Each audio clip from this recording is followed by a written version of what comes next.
Early in my Christian journey, I learned that the Great Commission includes church planting, because if believers are supposed to be plugged into Christ's body, the local expression of Christ's body is the church. As we make disciples, they're supposed to be a part of the church. If we do mission work, the church should be involved.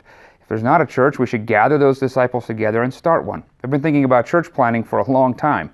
I helped some church plants. My wife and I were a part of getting some other church plants started, and then we connected with Pastor Kevin and Pastor Robert, and I had an opportunity to learn and grow and be matured.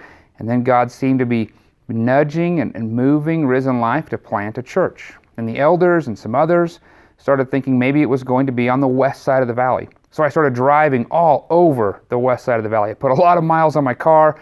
I'd go and look, I'd sit, I'd watch, I'd pray my face off and just see what God had all up and down the west side.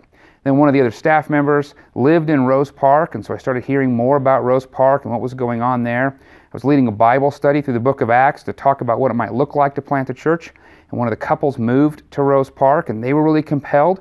So I started spending more time in Rose Park. I just go over there and gas at my car and go over there and eat and just drive around and walk around and occasionally talk with people about Rose Park and pray and just ask God to show me.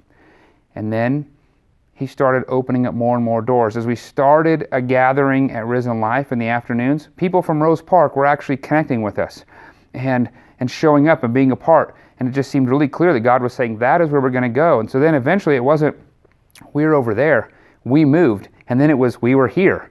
And God made it very clear that we'd be in Rose Park. And then once we got here, he expanded that vision to Foxborough and North Salt Lake and Bountiful and Woods Cross, as we're just seeing more doors open and God leading us in those directions. And as we just faithfully take a step, he just shows us the next step. And we just keep doing that and we go where he wants us to go.